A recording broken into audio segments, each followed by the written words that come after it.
Wait, is it this on? Hey guys, it's me, Heart, and in this video, I'll show you guys how you could be Lolita as well, and not a Ita.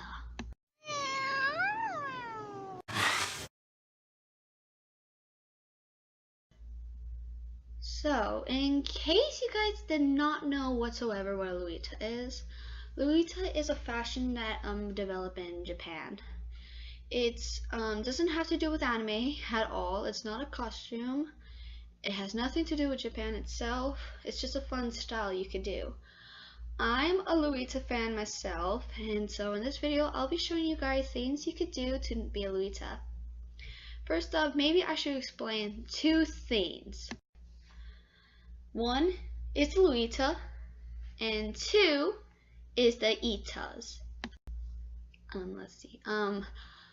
Lolitas are people who are just the people in style. As for me, this is the dress I wore on Labor Day for the my vlogging video when I went to the convention in downtown. If you guys haven't checked out that last video, I suggest you guys watch it now. Lolita wear stuff like that, and they wear many more things. Itas are people who are newbies to it. They know nothing whatsoever about Lolita. They wear a lot of stuff that are wrong. They act wrong. You could tell a Lolita based on their styles and what they wear.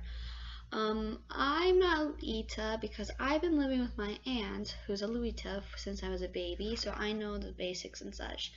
She also gave me articles to know what to do and how to do it, and I'll be using them to cite these things. On to the video.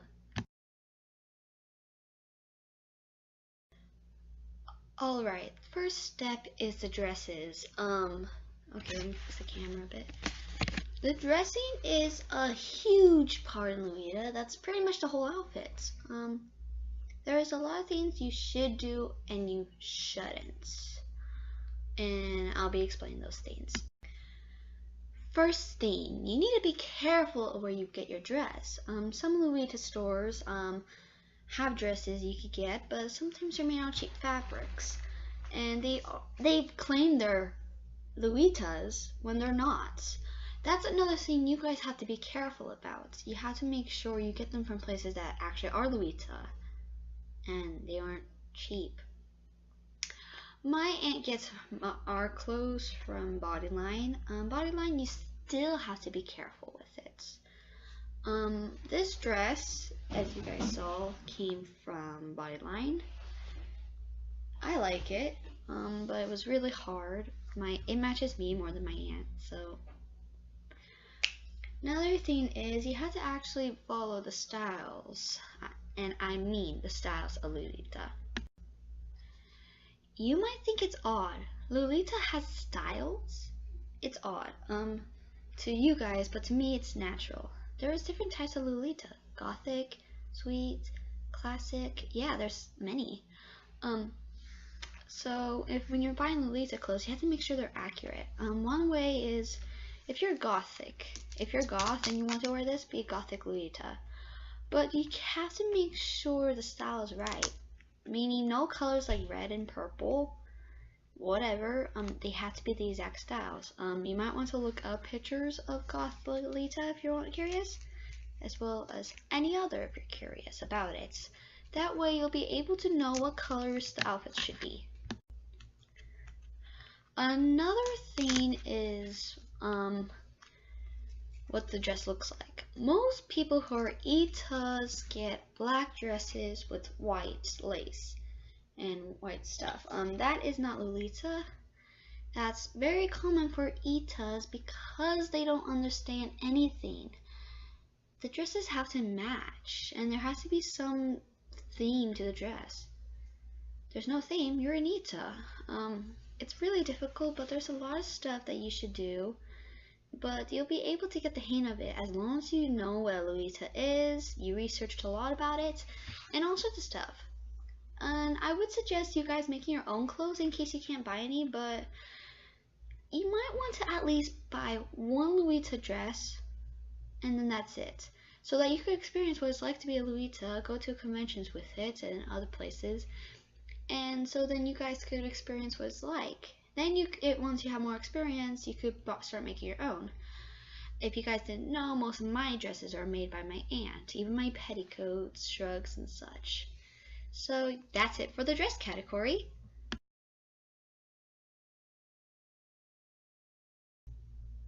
Accessories.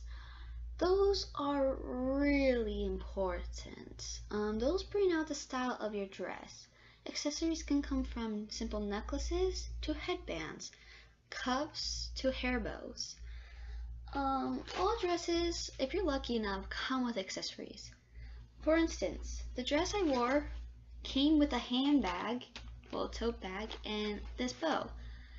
If you guys have big hair, like lots of hair, or you guys plan on wearing a wig, or you have a hat, you can use this big bow for that. Otherwise, I just took it on my bag, because why not? There's different accessories you could get. Cuffs are technically bracelets you put on your hand. And then you could just use jewelry. Sometimes you can even make them as long as they match. There's different ways, different styles you can do, and it's awesome. It's like the most creative part, making accessories to go with your outfits. It's usually fun because you get to mix and match as long as it matches the outfits. You guys will see that. It's really, really fun to do, especially since there's arts and crafts at conventions. That's awesome.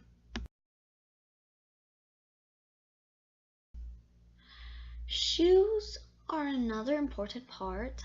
I believe this, because if you have the wrong pair of shoes or anything at your legs, you're going to mess up the whole outfit. I'm not saying this to be mean, but if you're wearing Lolita, you're mostly trying to be elegant and cute, not something most people won't wear. I wore these heels, at the convention because they're brown, but they matched the brownness on my dress. I had that one and my green plaid dress that would have worked. I decided to go with that one. I don't know why, it's cuter, plus I have the tote bag to match. Shoes doesn't matter as long as they actually match the outfit, like black shoes, white flats, heels sometimes work. And yeah, another thing to take into consideration is your legs. Tights, long socks, knee socks, leggings. That's something to take into consideration. I wear tights because they're easy in summer, and yeah, it makes it really handy. You could wear a lot of stuff like knee socks. They're pretty. You could wear leggings depending on your shoes. One thing you should never ever wear: knee warmers. Leg warmers. I know they look cute in some outfits, but they're not Lolita. Lolita is mostly to be elegant and sweet, not like that. Plus, this is a fancy dress. Why would you want to wear something unfancy like that? I'm sorry, guys, but that's a move a Lolita would do. Lolitas will most likely wear heels or flats to work, and long socks or tights or leggings. But yeah, so shoes are important because they also have to be able to support your feet, and you have to be able to walk in them. On to the next thing. Your personality is huge because Lolita dresses come in different styles and shapes. You want to be able to make sure it matches who you are and your personality. For instance, Edas are usually not the best at this because they assume you have to be all cute. Don't do anything that will assault people, please. That's one thing. But depending on what's on your dress, you kind of want to act like it. Like, most Etas are known to always go, meow, but their outfit doesn't have anything to do with cats. If your dress has cats on it, then that's perfect. You could do that all you want, even wear cat ears to match, and tail. Otherwise, you don't really want to do much.